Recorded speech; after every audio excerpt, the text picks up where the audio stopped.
Sa umagang ito, hallelujah. Pinagpawisang masyado yung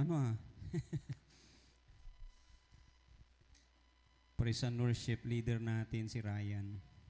Hallelujah. Ano yun? Mainit?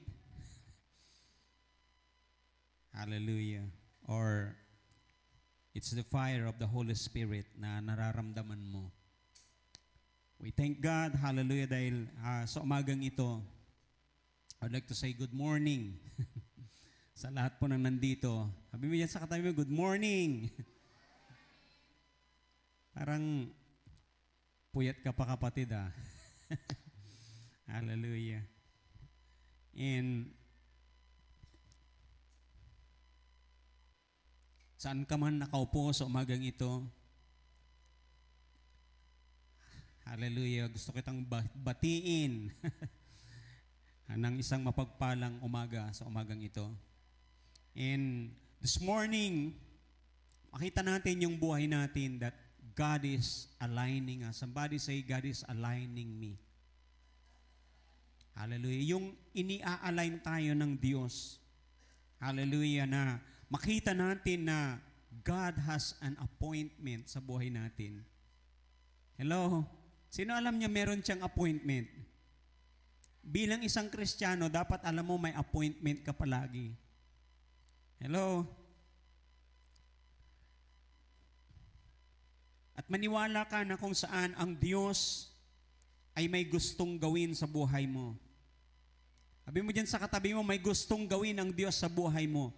He wants to do something in your life.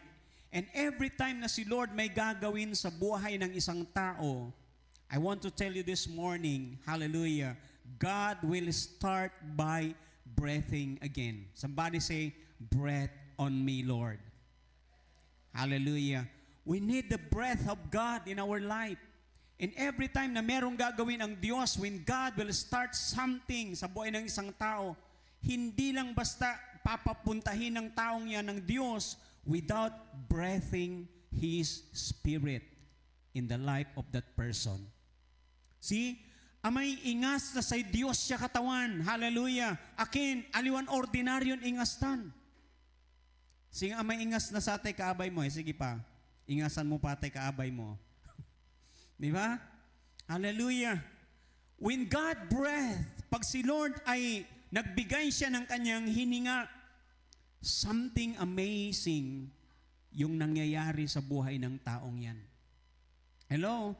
May ginagawa ang Diyos pag si Lord. Hallelujah. That's why it's my prayer sa bawat buhay natin. Hallelujah. Pag nakikita mo na ang buhay mo parang yung prayer na ginagawa mo na lang is just only a mechanical. Hallelujah. Kahit yung pag-awit mo, hallelujah, umaawit ka lang without the leading of the Spirit, there's nothing happen. Kung bakit ganun kahalaga sa buhay natin mga Kristiyano, hallelujah, ang Holy Spirit. We'll be talking about the fire of the Holy Spirit this morning because I do believe each one of us here, we need the fire. Somebody say, I need your fire, Holy Spirit. Hallelujah. That's the very reason na even the disciples of our Lord Jesus Christ, alam po natin yan na before they start their ministry, hindi po sila makaumpisa. Hallelujah. Yung time na namatay ang ating Panginoong Jesucristo, alam natin na itong mga disciples yan, nagtatago sila. Bakit? They were so very fearful. Bakit sila natatakot? Dahil ba namatay na si Jesus, yung kanilang pastor? Isa na rin po yun na dahilan. Pero ang pinakadahilan kung bakit takot na takot ang mga disipulo, hallelujah, the Spirit or the Holy Spirit was not yet breathed on them. Kaya ang ating Panginoon, kinakailangan niya na gawin yun. Bakit alam niya yun? That's the very reason maraming Kristiyano, dumarating tayo sa point, kahit si Madam Nora alam niya yan. May time na hindi siya makatayo sa harapan ng mga tao, hindi dahil Ang dami niyang alam. No. There was a time in our life na tayo po ay natatakot na humarap sa tao para sabihin kung ano yung pinapasabi ng Panginoon. Why?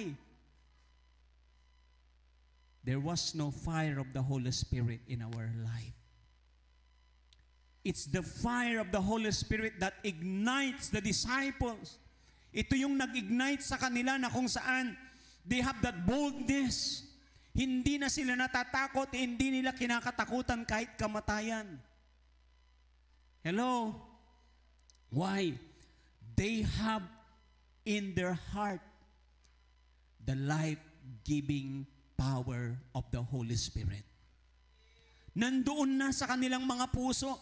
That's why when God breathed upon the nostril of that man that God created from the dust of the earth, actually, pag titignan mo yan, walang silbi yan, yung dust.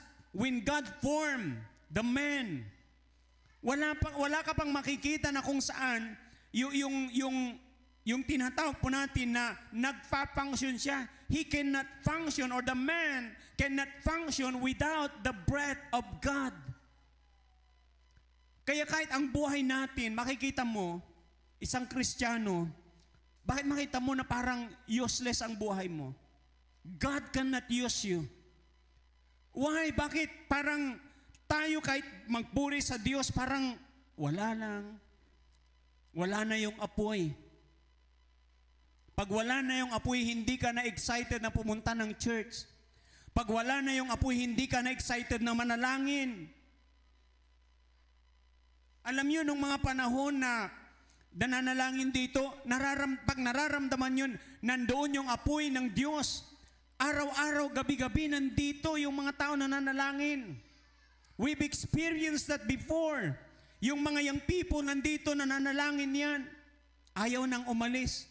At meron tayong nakikita na experience na yung kilos ng Diyos, there were manifestations of God in our midst. Why? There is the fire of the Holy Spirit in this room. That's why, hallelujah, ito yung prayer natin, Lord, bring back the fire. Somebody say, bring back the fire. Ipawil na katawan sa tanya apuy at puso tayo. Hallelujah, tapian jud untan, amay hungerness. Kasi karamiang mga Kristiyano na ngayon, hindi mo na makita na sila'y nauuhaw, sila'y nagugutom sa salita ng Diyos, sa presensya ng Diyos. Why? Wala na yung apoy sa kanilang mga puso. Sino nararamdaman niya na, alam mo yung prayer life mo na dati, maapoy kang manalangin, gustong-gusto mong manalangin. Pero ngayon yung panalangin mo na lang, parang, pag naka 5 minuto ka, parang ang tagal na. Hello? Hindi mo ba naabot yung minimum? Dapat ang minimum na prayer ng isang Kristiyano, 1 oras. Sino dito nananalangin o hindi na nananalangin? Ibig sabihin may kulang sa buhay mo bilang isang Kristiyano. And God cannot use your life. Kita mo pag wala na yung apoy mo bilang isang Kristiyano, wala kang ganang umatin ng mga church services. Gaya nung sabi kanina ni, sino yun? Si Ruth? O si Madam pala, si Madam May. Hallelujah. Na mas attracted ka pa sa mga bagay sa labas kaysa sa gagawin mo para sa Panginoon. Mas gustong-gusto mo pa na kung saan gumala kaysa pumunta ng church. Hello? Iba yung apoy na meron ka. Iba yung passion na meron ka. Hallelujah. When God breathed, hallelujah, upon the nostril of that man, ibang klase po yung ginawa ng Diyos dyan. Hallelujah. There is a heavenly downloading na nangyayari. May dinadownload si Lord sa buhay ng taong yan. That's why we need the breath of God. Bakit? Pag si Lord, hallelujah, the breath of the Holy Spirit in your life, may dinadownload si Lord sa buhay mo. Sinong gusto niya mai-download si Lord sa kanyang buhay? Hallelujah! Hindi lang basta blessing yung i-download ni Lord sa iyo. It's a heavenly blessing. Hallelujah! That in your life, hallelujah, ayaw mo na mawala. Kahit mawala na lahat. Hello? Yun yung meron doon sa mga disciples ng Panginoon. Nung na-download na sa kanila, hallelujah, that heavenly power, hallelujah, ibang klase yung kanilang naranasan. Hindi sila natatakot. Nawala yung takot nila, nawala lahat ng kanilang, alam niyo yung mga alalahanin nila sa buhay, yung agam-agam nila na kung saan, kasi nung time na kung saan, bumalik na sila sa kanilang mga buhay. Wala na. Bakit? Akala nila tapos na. But when Jesus, ito yung sabi ng salita ng Diyos, He breathed the Spirit on His disciples. Alam mo yung nagbago sa kanilang buhay. Grabe yung pagbabago. Andoon na kung saan, hallelujah, wala silang ginawa. Yung buong 10 araw na yon, nanalangin ang nanalangin. Hallelujah. Maraming Kristiyano ngayon, hindi na nananalangin. Bakit? Hallelujah. Umaasa na lang sila sa kanilang sariling lakas. Umaasa na lang sila sa kanilang sariling dunong. Tandaan po natin, hallelujah, kung wala ang Diyos, ito palagi ang sinasabi ni Jesus sa kanila, kung wala ako, wala kayong magagawa. Hallelujah, yung dunong mo walang silbi yan. Kayang tanggalin ng Diyos yan. Yung meron kang kalakasan, kayang tanggalin ng Diyos yan. Hello? Pero kaya ding dagdagan ng Panginoon yung meron kapag ikaw ay nagtitiwala sa Kanya. Pwede bang palakpakan mo ang Diyos sa buhay mo? Yung mga nagtitiwala, yung mga naniniwala na may kaya pang gawin, hallelujah, sa kanyang buhay. Hallelujah, na pwede pa na kung saan ang buhay mo gamitin ng Diyos effectively in His kingdom. Hallelujah, kasi kadalasan, alam yung nararamdaman natin, nararanasan natin, sa buhay, we're just only, alam mo yung, nagpapas ka lang ng information. Kung wala si Holy Spirit, you're just only passing an information sa mga taong nakakarinig sa iyo. It's just only an information. There is no transformation sa kanilang buhay. Hallelujah, kahit gaano karami yung alam mo salita ng Diyos, kahit gaano yung pagtaas ng kamay mo na magpuri sa Panginoon, without the Holy Spirit, without the fire of the Holy Spirit in your life, what you are doing is just only a mechanical. Nagpapagod lang tayo.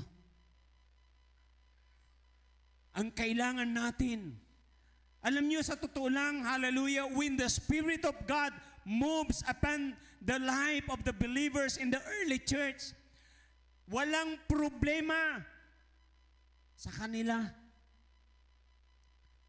Hello? Financial, walang problema sa kanila. Bakit? Ang sabi ng salita ng Diyos, they have one thing in common. Bakit? Ang sabi ng salita ng Diyos, yung mga tao na ang dami nilang ari-arian, ibininta nila. Anong kanilang ginawa? Hallelujah. Ipinamigay, isinare nila sa mga taong nangangailangan. Hindi mo kayang gawin yun ngayon without, hallelujah, without the Holy Spirit sa buhay natin. Sa totoo lang, ang tagal mo ng Kristiyano, ganito ka pa rin eh. Ang tagal mo ng Kristiyano, hindi ka pa nagtatights eh. Hello? Bakit? Hindi nababago yung puso mo. Ang pwede lang gumawa ng pagbabago sa puso natin ay ang banal na Espiritu. Hallelujah.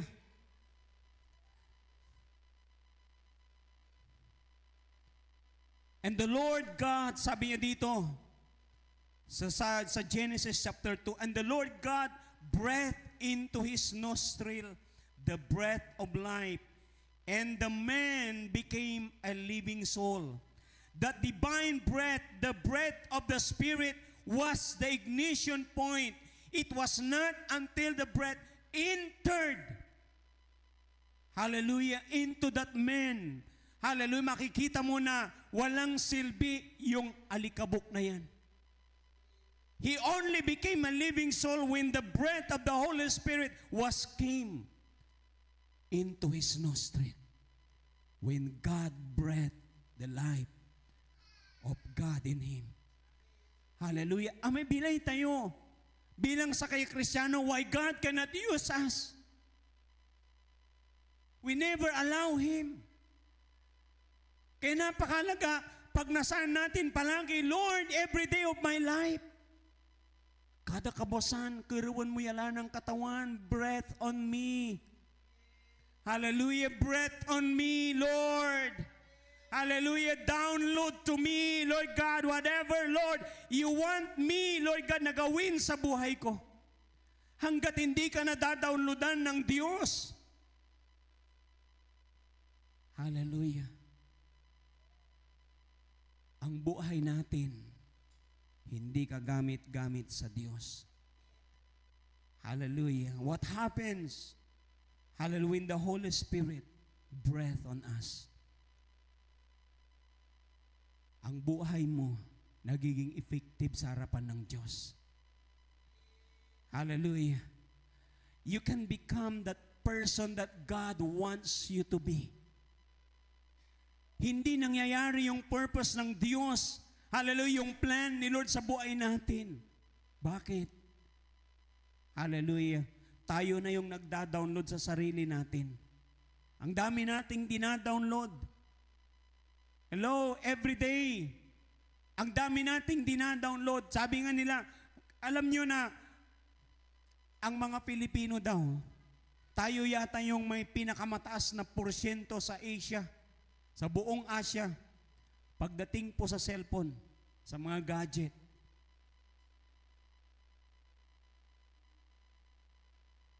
Tayo yung number 1. Hallelujah. Na-trace nila yan, nakikita nila yan. Ya, sa Pilipino, si katayo kuno sa may sangkarakalan niya, manuusar na sa gadget. Sa totoo lang, naniniwala ako doon eh. Kahit yung tao na akalain mo na walang pambili ng cellphone, may cellphone. Eh lalo na takakasumpal na eleksyon. Hello?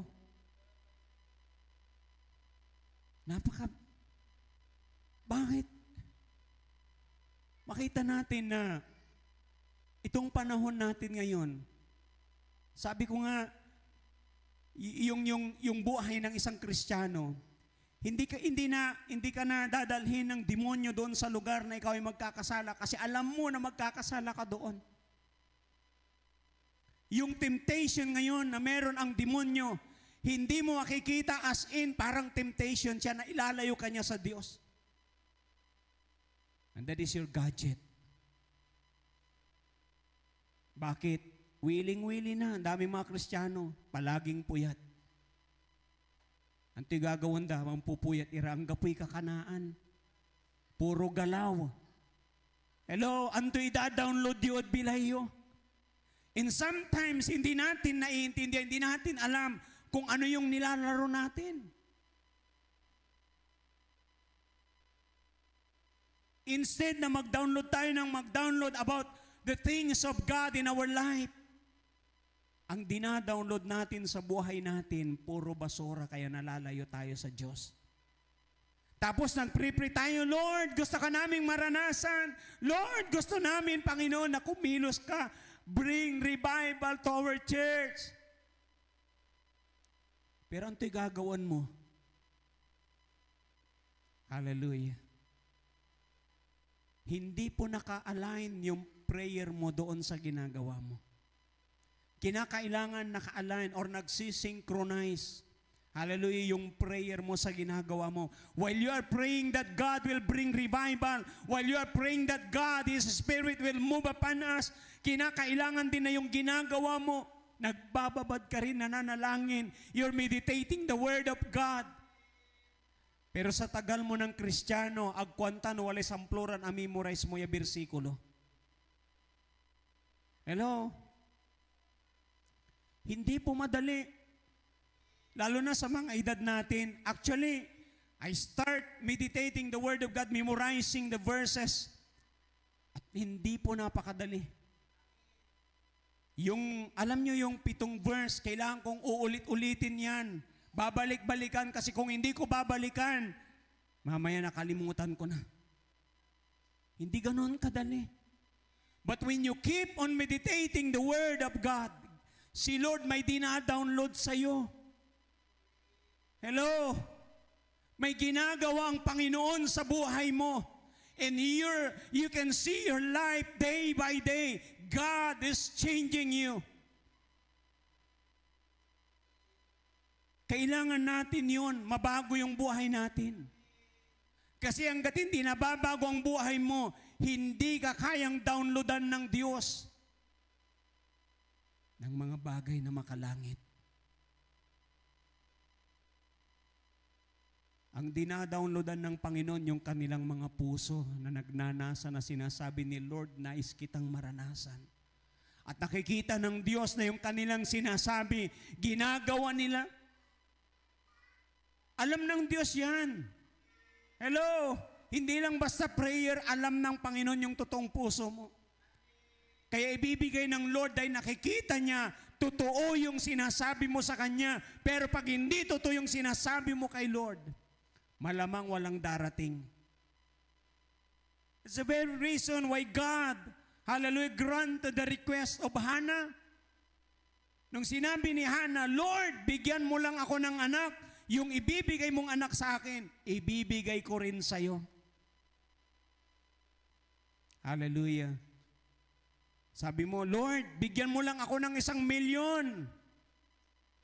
Magtatites na talaga ako, Lord. Hallelujah. Doon nga sa 1,000, hindi ka makapag-tites eh. Hallelujah. Di ba? Alam ni Lord yung totoong puso mo. Ang ganon tigaw mo, ang gapoy na iamot tayo diyan sa Diyos siya katawan. Why? Hallelujah. When the fire of God touches anything, lahat ng madaanan nito, yung apoy na yan, it will be consumed. Hello? At nice ni Lord, hallelujah, na pagdating ng apoy niya ng banal na Espiritu, lahat ng mga bagay na nasa atin, na download natin na hindi tama sa harapan ng Diyos, with the fire of the Holy Spirit, God will consume those things. Hallelujah. Susunugin ng Diyos yan. Yan yung ginagawa ng apoy. Hallelujah. May sinusunog ang Panginoon. Kaya kung nais mo na kung saan magpabago sa Diyos, allow the Holy Spirit, allow the fire of the Holy Spirit in your life, and say to God, Lord, consume me with your fire. Hallelujah. Yung darating yung time sa buhay mo na, hallelujah, nakikita ka na ni Lord na wala ka nang gustong gawin kundi pasayahin si Lord sa buhay mo. Meron pa ba kaya nun dito? Hallelujah. Yung gusto mo na lang gawin yung pasayahin si Lord. Hello? Hindi yung iniisip mo masaya yung sarili mo palagi. No. Kasi pag pinasaya mo si Lord, gusto ni Lord masaya ka din. Hello? Kailangan mo lang napasayahin si Lord sa buhay mo, kapatid. Hallelujah. Alam niyo yung time na si Isaiah, sabi niya, nakita niya ang Diyos, nakita niya yung seraphim na yan. In the book of Isaiah, makita natin na sabi niya, yung seraphim, kumuha ng yung tongs, kumuha siya ng coals na nagliliyab ito, at yung kanyang idinikit doon sa bibig ni Isaiah. Sa Isaiah, nakita niya yung sarili niya. Sabi niya, I am doomed. Bakit? Sabi niya, nakita niya yung sarili niya mismo. Ako'y isang makasalanan. Marumi ang aking bibig, marumi ang aking kamay. Hallelujah, nakita niya kung gaano siya karumi. Hallelujah, when that fire of God, hallelujah, came upon him. Inilagay nung seraphim sa kanyang bibig. Hayaan mo na sa araw na ito, hallelujah, yung apoy ng banal na Espiritu, ilagay ng Diyos. I-download niya sa buhay mo. Makita mo ang buhay mo sa harapan ng Diyos. Hallelujah. Minsan nakikita natin ang sarili natin, parang tayo'y palaging tama. Bakit? Hallelujah. Hindi mo makita ang sarili mo na meron kang mali hanggat wala yung apoy ng banal na Espiritu sa buhay mo. Why? The fire purifies us. It reveals, hallelujah, even the secret na meron tayo. Inire-reveal ng apoy na yan, pinapakita niya sa atin. At doon din natin nararanasan na kung saan tayo lalapit sa Diyos, Lord, hindi ako karapat-dapat sa iyo. Hallelujah. And God is so merciful. God is so gracious. Amen. Hallelujah. Napno na panangasin, napno na say grasya sa katawan. Even Ezekiel, hallelujah, the Spirit of the Lord brought Ezekiel, hallelujah, into a place called the Valley of the Dry Bones. Hallelujah. At ang sabi ng Diyos sa kanya, can this bone live? Anong sagot ni Ezekiel kay Lord? Lord, ikaw lang ang nakakaalam. Anong sabi ni Lord kay Ezekiel? Prophesy. Hallelujah. Prophesy to the breath and say to the breath, hallelujah, breath. Anong sabi ni Ezekiel? Hallelujah. Nagpasimulang nagpropesya sa Ezekiel, tinawag niya yung hininga.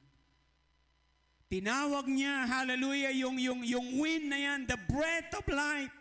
And when the breath of life came into the dry bones, the Bible tells us, hallelujah, nag-umpisa na yung mga buto, nagkanya-kanya sila na kung saan, hallelujah, they form themselves into a human. Hallelujah. At yung mga buto-buto nagkaroon ng laman. Hallelujah. Nakita ni Ezekiel kung papaanong kumilos ang banal na Espiritu. Hallelujah. Na walang imposible. Kahit yung tigang, mabubuhay. When the Spirit of God breathed, hallelujah, upon even the dry bones can live. The dry bones can live. Kapatid, no nananang mo, may bilay mo dyan sa iyong kapusan. You are like the dry bones. Hallelujah, tigang na ang buhay mo spiritually. God can ignite the fire in your life. Hallelujah. God, hallelujah, can make you live again. God can use your life again. Kaukulan lang bangat dyan sa bilay tayo, amin ang tayo, katawan na kaukulan ta ka. Hallelujah. And the fire is not only for emotion, it is for transformation. God wants to transform your life. That's why God wants to breathe that breath of life in your body right now. Hallelujah, gabay na katawan, alwalang bangat ya, ingas to si ka may ingas na say pakayari na sa Espiritu Santo, but He wants even the fire of the Holy Spirit. Yaman kimoy ed say bilay mo. Lord, I need the fire. Hallelujah. I need the fire of your Holy Spirit, Lord. It's not for emotion. It's for transformation. When Jesus breathed on them and said, receive the Holy Spirit. Sabi ko sa inyo kanina, Bakit kailangan nila na kung saan yung breath of the Holy Spirit sa buhay ng mga disciples? Because they were so very fearful. They're still hiding during those times. Hallelujah. They have their direction. They have the knowledge of Jesus. They had the teaching of the kingdom. But they needed still the breath to empower them to go out and fulfill their assignment. We cannot fulfill our assignment without the Holy Spirit. Unaamot lara, natatakot lara ya. Katunaan tanon ni Jesus ay nagagawad sa isikara. Ang tanon ni Jesus nung tinagagawad bilay mo sa iyang panaon. And Jesus wants to breathe again the breath of the Holy Spirit in your life. Bakit? Kailangan mo pang gawin yung assignment na pinapagawa ni Lord sa iyo. Hello? Hallelujah. Jesus knew that information alone would not be enough. They needed inspiration. It is the inspiration of the Holy Spirit. Without the inspiration of the Holy Spirit, the disciples, hallelujah, could no longer do their assignment. Likewise tayo po mga kapatid. Hallelujah, nakita ninyo yung nangyari sa kanila? Gaano sila ka-boldness. Very bold sila na just only preaching the Word of God. They saw the power of God in their life. Kaya ganun na lamang katapang si Pedro. Can you imagine? Hallelujah. Maglalakad lang siya. Yung madaanan ng kanyang anino gumagaling. Sino nga ba naman ang hindi magkakaroon ng boldness? Ultimon aninom unnabig sa walay sakit. Ultimon aninom amay demonyo unlalayas. Nananang ng tulabat may aninom unlalayas la. Why? Hallelujah. This man named Peter, he was full. He was that full of God's power. Punong-puno siya ng banal na Espiritu.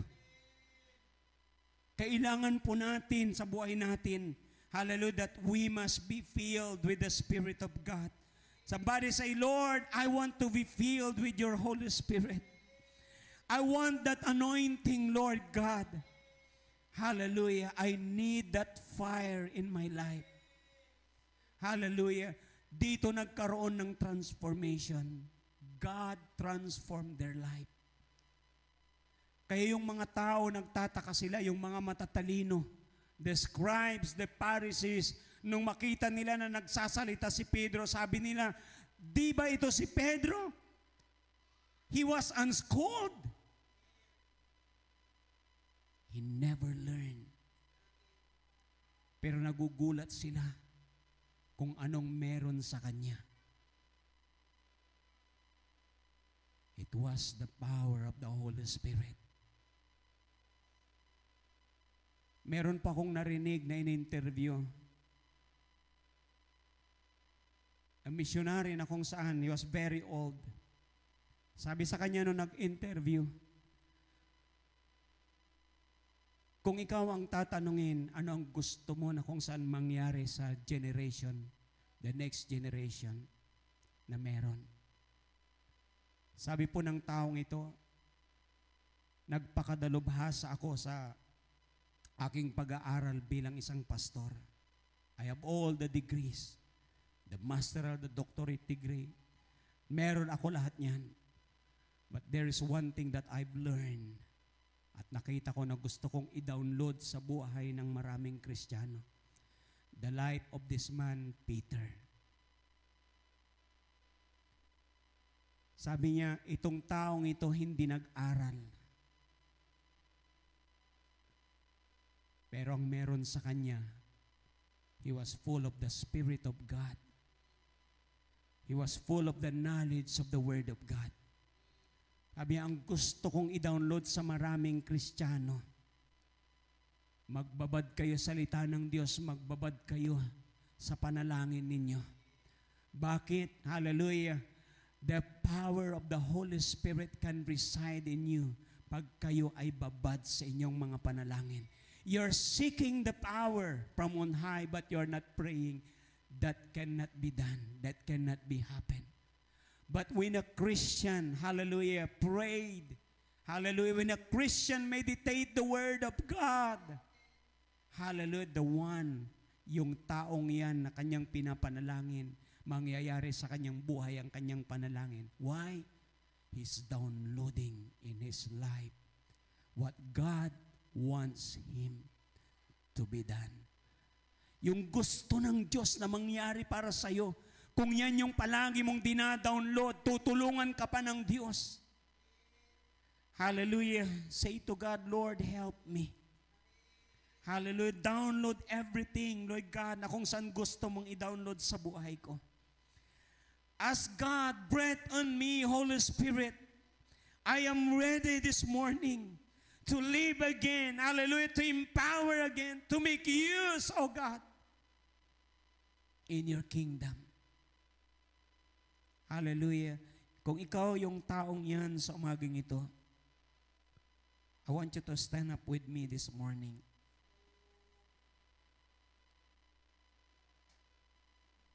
In the Old Testament, merong ginagawa yung mga priest para yung apoy hindi mawala doon sa altar. Dahil ang utos sa kanila ng Diyos, let the fire keep on burning into the altar. Bakit? Yung apoy na yun, yung nagko-consume ng mga iniaalay nila sa Diyos. And what God wants in your life today, yung makita niya yung buhay mo, that you are that altar. And that altar today, hallelujah, you will start to ignite the fire. And God is telling you, keep the fire burning in your altar. You are not only that altar this morning, but say to God, Lord, I am also. Ako rin po, Diyos, O God. I am that living sacrifice. The fire will keep on burning when there is sacrifice.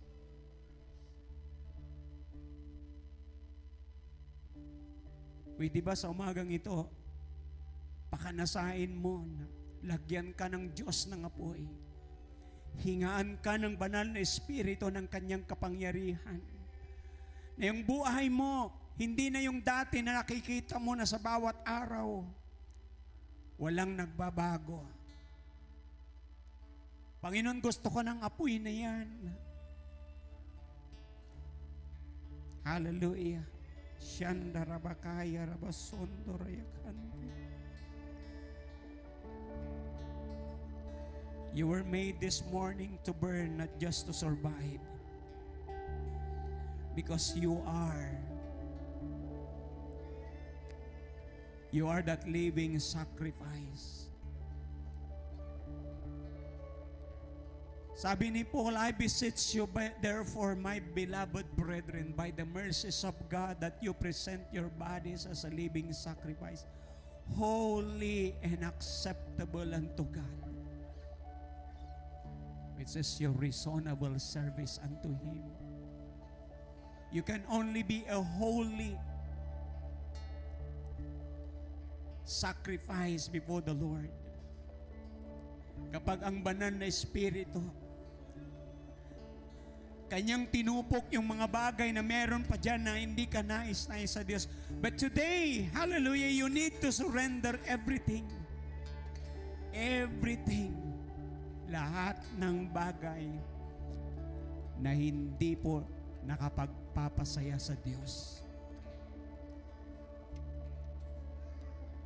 Hallelujah. Consume us right now, Holy Spirit. Until you see our lives, Lord, na walang matitira, Panginoon, kundi yung pagnanasa namin, Panginoon, Lord God, na gusto ka naming paglingkuran. Gusto namin gawin yung pinapagawa mo sa amin. Gusto namin, Panginoon, na pasahin ka sa aming mga buhay. Hindi mo na iisipin na pasayahin ang pamilya mo. Kasi si Lord na ang magpapasaya ng pamilya mo. Rabasyande, ukuroyande, ribetosande, ribet.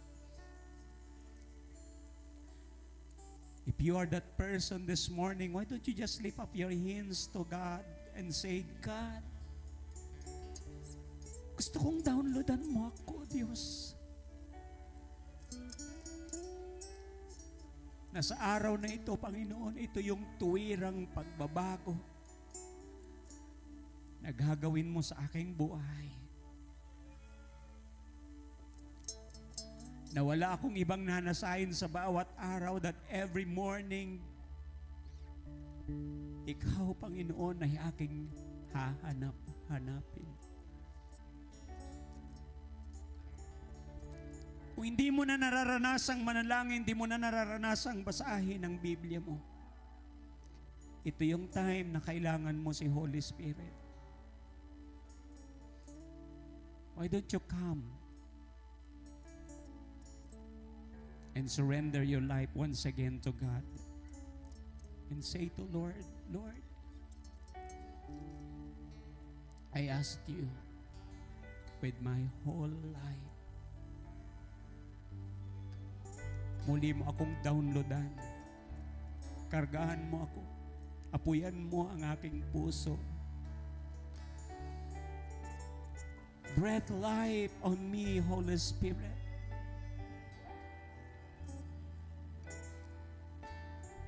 Bring the transformation in my life.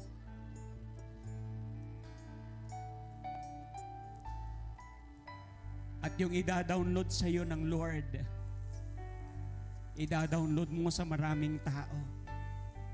Dahil ikaw ay gagamitin ng Diyos.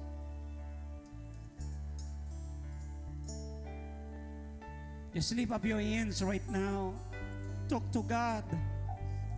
Surrender your life to Him. And ask the Holy Spirit, Holy Spirit, gusto kitang maranasan.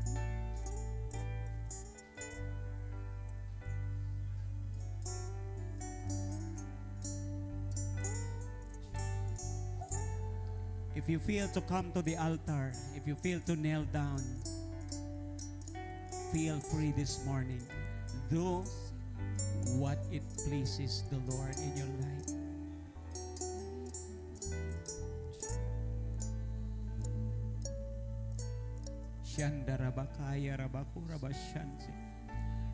We're inviting your Holy Spirit in this room, O God. Do it once again. Do it once again, Lord. Kita mo yung mga nagpapakumbaba sa iyo, Lord.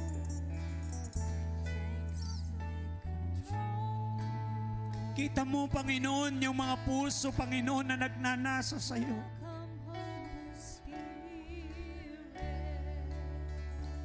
Kita mo, Panginoon, yung mga uhaw sa iyo. Yung mga nagugutom sa kilos mo, God.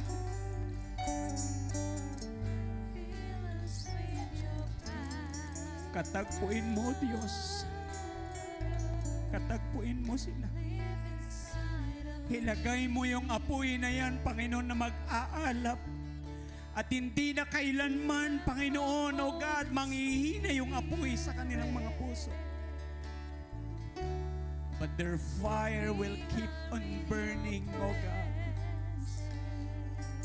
Shandarabakura Shandarabakaya Rabakanda.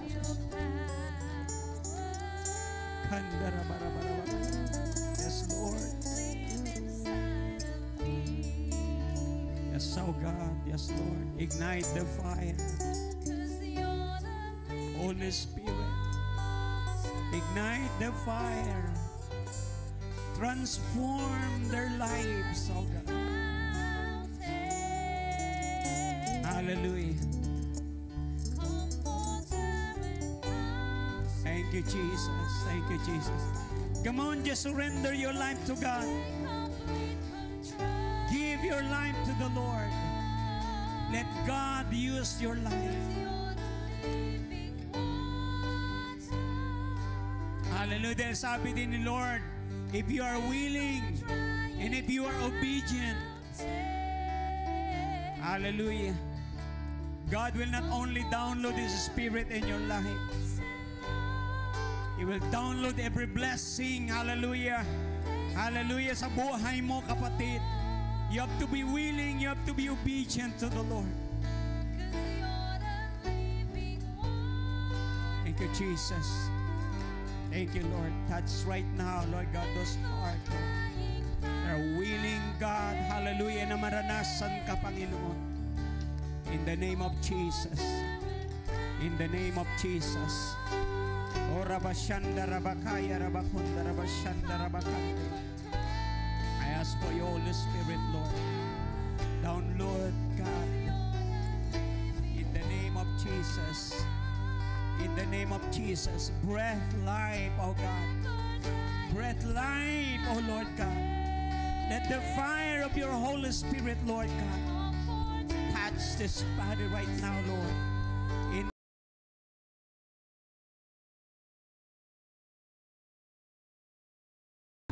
receive, receive, receive, receive. In the name of Jesus. From out of their belly, Lord, rivers of living waters will flow, God.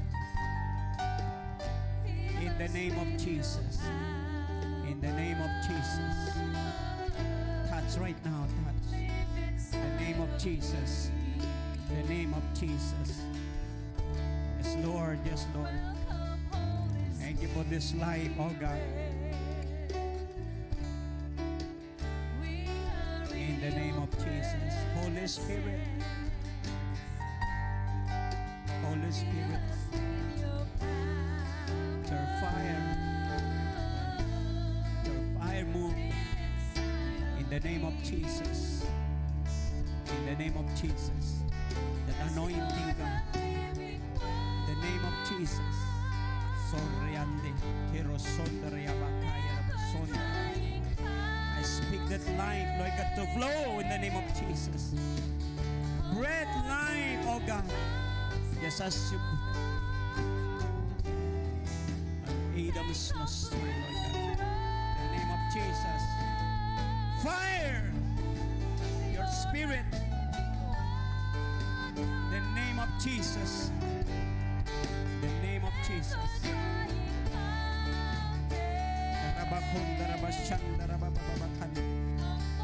Jesus. Jesus. Jesus. Be filled. Be filled with the Spirit of God. Hallelujah. Lord, yes, Lord. Fill this life, Lord God. Fill this life, Lord. Hallelujah. Download every portion, oh God, of heaven, Lord. In the name of Jesus, life will flow. Fire, oh God, of your Spirit, Lord. Yes, Lord. In the name of Jesus. In the name of Jesus.